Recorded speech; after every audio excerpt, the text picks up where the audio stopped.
नमस्कार साथियों, मैं हूं आपका दोस्त राजकुमार चौधरी और स्वागत करता हूं आपके अपने पसंदीदा यूट्यूब चैनल राज ऑनलाइन एजुकेशन अब के एक और ख़ास वीडियो में। दोस्तों, काफ़ी दिनों से लोग मुझे पूछ भी रहे थे कि सर, बेरोज़गारी भत्ते की अटेंडेंस अपलोड करने की लास्ट डेट क्या है?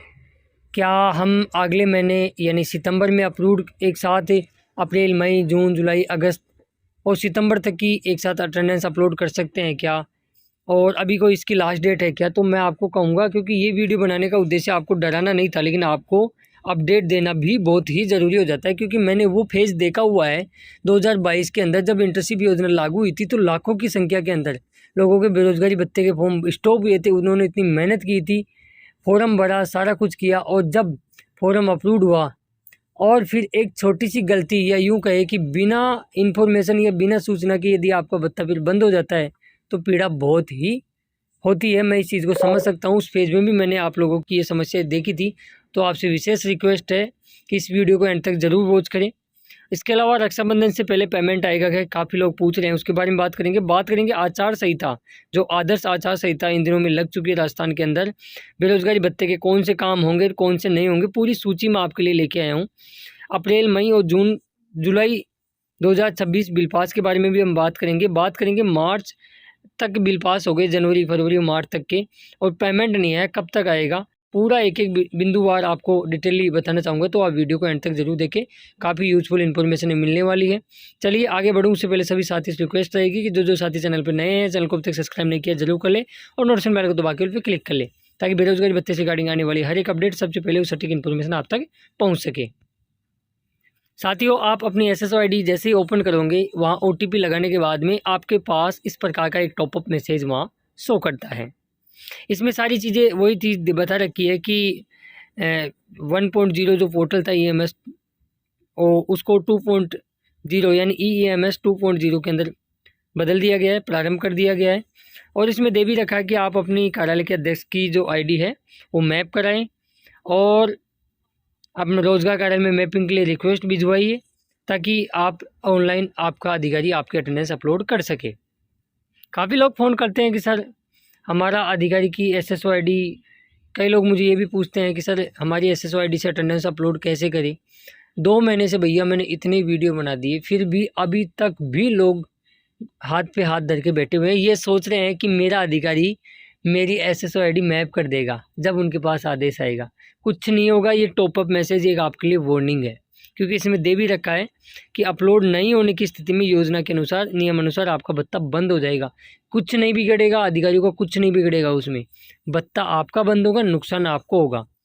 तो आप हाथ पे हाथ धर के मत बैठे, या दूसरे कैंडिडेटों के सहारे ना रहे कि कोई कैंडिडेट वहाँ जाएगा, एसएसओ आईडी मैप करा के आएगा, या अपना आपका नाम नहीं आ रहा है तो कोई दूसरा चला जाएगा, वो कराया जाएगा तो सभी का नाम आ जाएगा। ऐसा कुछ नहीं है। इस मैसेज को आप फाइनल वार्निंग मान के चल सकते हो, कभी भी गाज गिर सकती है।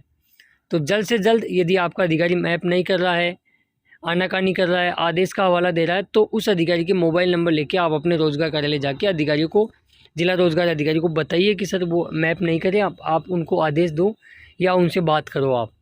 ठीक है, वो समस्या तो वहाँ से दूर हो जाएगी। और आपकी अधिकारी की एसएसओ आईडी पे नाम नहीं आ रहा है, मैपिंग करा ली है, तो भी आप अपने जिला रोजगार कार्यालय में जाके आप एप्लीकेशन देके अपना नाम वहाँ प्रदर्शित कराएं और जल्द से जल्द अटेंडेंस अपलोड कराएं। ये मैं डरा नहीं रहा हूँ, ये फाइनल वार्निंग है, कभी भी रोजगार कार्यालय एक्शन ले सकता है। इस चीज़ का आप ध्यान रखें, ठीक है। इसके अलावा मार्च 2026 तक के सभी जिलों के बिल पास हो गए। कुछ जिले ऐसे हो सकते हैं जिनमें कैटेगरी वाइज विशेष के कुछ बिल रह गए होंगे, तो मुझे कमेंट्स बॉक्स में आप ज़रूर बताइएगा। इसके अलावा दिसंबर तक के सभी जिलों के पेमेंट क्लियर पहले हो गए थे, और वैसे दिसंबर तक के सभी ज़िलों के पेमेंट क्लियर है, लेकिन फिर भी कुछ ज़िले ऐसे हैं, जैसे आपका हनुमानगढ़ है, उसके अंदर कुछ कैटेगरियों का भी बचा हुआ है। जयपुर के अंदर फीमेल का कुछ % बचा हुआ है। तो यदि आपके ज़िले में भी आपका पेमेंट दिसंबर तक का किसी का बचा है, किसी कैटेगरी का, तो अपना नाम और कैटेगरी ज़रूर बताइए, कौन से महीने का रुका हुआ है वो ज़रूर मेंशन करना। जनवरी की बात करें तो देखो, जनवरी के इन ज़िलों के पेमेंट आ रखे हैं। अभी हाल ही में 20 तारीख को आए थे 13 ज़िलों के, जिसके अंदर जैसे भरतपुर हुआ, उसके अंदर एसटी कैटेगरी का आया। ऐसे कई ज़िले और भी हो सकते हैं जिसके अंदर किसी कैटेगरी का नहीं आया हो जनवरी का, तो मुझे एक बार कमेंट्स बॉक्स में ज़रूर से बताएंगे।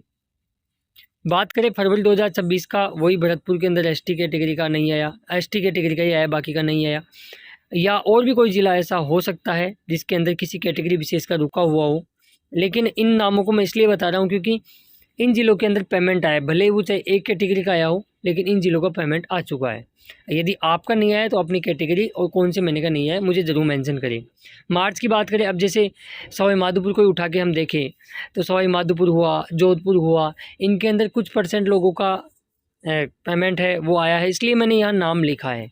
यदि आपका नहीं आया तो अपनी कैटेगरी और ज़रूर मेंशन करें, ठीक है। अब हम आचार संहिता की बात कर लेते हैं। योजना का मुख्य प्रभाव इसका क्या रहेगा आचार संहिता का इस योजना पर। देखो, नए रजिस्ट्रेशन पूर्णतः बंद है, नए रजिस्ट्रेशन आप कर भी नहीं सकते क्योंकि, और इसके अलावा पुराना भुगतान है वो चालू रहेगा, पहले से अप्रूवल मामलों का भुगतान होता रहेगा, ठीक है। इसके अलावा आईडी मैपिंग का कार्य सुचारू रूप से चालू रहेगा, अधिकारी एवं कर्मचारी की मैपिंग आप करवा सकते हो, ठीक है। यदि आपका नाम नहीं आ रहा तो वो आप जाके वहाँ करवा सकते हो। ये काम अब नहीं होंगे, ये पूर्णतः एक तरह से रोक मान सकते हो उसको। नया ऑनलाइन आवेदन आप नहीं कर सकते, यानी नया फॉर्म सबमिट नहीं कर सकते। पेंडिंग फॉर्म को अप्रूवल या सैंक्शन नहीं दी जा सकती, यानी आपके फॉर्म नए अप्रूव नहीं होंगे आचार संहिता के दिनों में। इंटर्नशिप के नए आदेश या डिपार्टमेंट अलॉटमेंट बंद रहेगा। आप इंटर्नशिप चेंज कराना चाहते हो तो वो भी नहीं होगा, क्योंकि इसके अंदर आपका सेंटर चेंज होगा तो नए सेंटर पे ज्वाइनिंग करनी पड़ेगी, तो ज्वाइनिंग पे पाबंदी है फ़िलहाल। नई योजना या नियम संशोधन, किसी भी बदलाव, इस योजना में किसी भी प्रकार की पैसों की बढ़ोतरी या किसी भी प्रकार का कोई बदलाव नहीं होगा बीच में आचार संहिता के अंदर। इसके अलावा ये काम पहले की तरह चलते रहेंगे, जैसे अधिकारियों की आईडी मैपिंग आप करवा सकते हो, पुराने मामलों का जो पेमेंट है पहले से चालू है उनका जारी रहेगा, पेमेंट आता रहेगा, रुकेगा नहीं। मासिक अटेंडेंस है वो अपलोड करना अत्यंत आवश्यक है, वो आपको करवानी ही पड़ेगी, जिन्होंने नहीं कराई है वो जल्द से जल्द कराएं, ठीक है। इंटर्नशिप ड्यूटी पहले की तरह जिस विभाग में आपको आवंटित कर रखा है वहाँ अपना काम 4 घंटे इंटर्नशिप का यथावत रखें। नए फॉर्म और स्वीकृति पर पूर्ण रूप से रोक है, इस चीज़ का आप ध्यान रखें, क्योंकि चुनाव आयोग के नियम अनुसार चुनाव पूरी होने तक किसी भी नागरिक को नया आर्थिक लाभ प्रदान करने वाली प्रक्रिया शुरू नहीं की जा सकती है, इस चीज़ का आप ध्यान रखें। कार्य स्थिति आचार संहिता के दौरान नया रजिस्ट्रेशन बंद रहेगा, अधिकारियों की आईडी मैपिंग का कार्य वो यथावत चालू रहेगा। मासिक उपस्थिति जैसा आप पहले से अपलोड करे थे करते रहें। पेमेंट की हम बात करें तो आपका जो बिल पास है उनका पेमेंट आएगा और अप्रूवल नहीं होगा। इंटर्नशिप या उपस्थिति की हम बात करें, जो युवा पहले से विभागों में इंटर्नशिप कर रहे हैं वो अपनी उपस्थिति अटेंडेंस समय रहते अपलोड करें। आचार संहिता में देखो आपको भी पता है अधिकारी को ट्रांसफ़र नहीं होते हैं, वो बंद रहते हैं, इसलिए लापरवाही ना बढ़ते और जल्द से जल्द अपनी अटेंडेंस अपलोड करते रहें। इसके अलावा जो नए फॉर्म भरना चाहते हैं वो भी इंतजार करें, चुनाव की आचार संहिता या चुनाव खत्म होने के बाद में ही आप फॉर्म भर सकते हैं। डॉक्यूमेंट्स आप लोग तैयार कर सकते हैं। और इसके अलावा मैं आपको यहाँ बताना चाहूँगा आचार संहिता का प्रभाव क्या रहेगा। चुनाव आचार संहिता लागू होने के बाद सरकारी पोर्टल पर नए आवेदन और स्वीकृतियों पर पूर्णतः से रोक रहेगी। अब हम बात कर ले, काफ़ी लोग पूछ रहे थे कि सर जनवरी से लेकर मार्च तक का बिल बन रखा है, पेमेंट नहीं आया। देखो आपका पेमेंट निश्चित रूप से, जैसा कि मैंने अभी आपको बताया है, पेमेंट आपका आएगा और निश्चिंत मान के चलिएगा। काफ़ी लोग पूछ रहे हैं रक्षाबंधन से पहले आएगा क्या।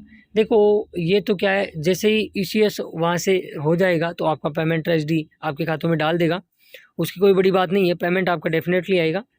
अब काफ़ी लोग पूछ रहे हैं सर, एक चीज़ ये भी पूछते हैं कि सर अप्रैल मई और जून जुलाई तक के बिल कब बनेंगे। देखो फ़िलहाल जहाँ तक मेरा मानना है कि सितंबर लास्ट तक आपके बिल बन सकते हैं, क्योंकि अभी 0% आईडी मैप नहीं हुई है। जब तक जिस ज़िले के अंदर 0% यानी सभी की इंटर्नशिप मैप या अधिकारी की आईडी मैप नहीं हो जाएगी तब तक आपका नया बिल नहीं बनेगा। लेकिन इसमें एक चीज़ है कि जैसे रोजगार कार्यालय जिस दिन भी एक्शन लेगा, मान लो आपको टाइमलाइन दे सकता है वो, और ये जो SSO ID पे एक टॉपअप मैसेज आया ये भी एक तरह से टाइमलाइन ही मान के चलिएगा। इस चीज़ में बिल्कुल भी लापरवाही आप ना बरतें, कभी भी आपके बत्ते बंद हो सकते हैं, इस चीज़ को ध्यान रखें। और जिस दिन बंद होना शुरू होगा ना, बहुत से लोगों का मुझे इस चीज़ का अंदेशा भी लग रहा है और डर भी है कि राजस्थान के काफ़ी युवाओं का बत्ता बीच में बंद हो सकता है एक छोटी सी लापरवाही की वजह से। तो इसमें आप ढिलाई बिल्कुल ना बरतें, कोताही बरतने की आपको आवश्यकता नहीं है। अपने जिला रोजगार कार्यालय में जाइए, आपका अधिकारी आईडी मैप नहीं कर रहा है तो उसके बारे में उनको बताइए। ये सारी चीज़ें थी। आई होप मैंने सारी चीज़ें आपको डिटेलली इसमें स्लाइड के माध्यम से बताने का प्रयास किया है।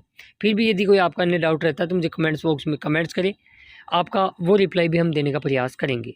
इस वीडियो को अपने दोस्तों और मित्र में ज़रूर शेयर करें, क्योंकि आपका एक वीडियो शेयर करने से उस लाभार्थी तक वो योजना का लाभ ले सकता है और उसको गाइडलाइन का पता रहेगा कि क्या कुछ हो रहा है और उसका भत्ता बंद होने से बच सकता है। तो भत्ते की दशा और दिशा आपके एक शेयर पे भी निर्भर करता है।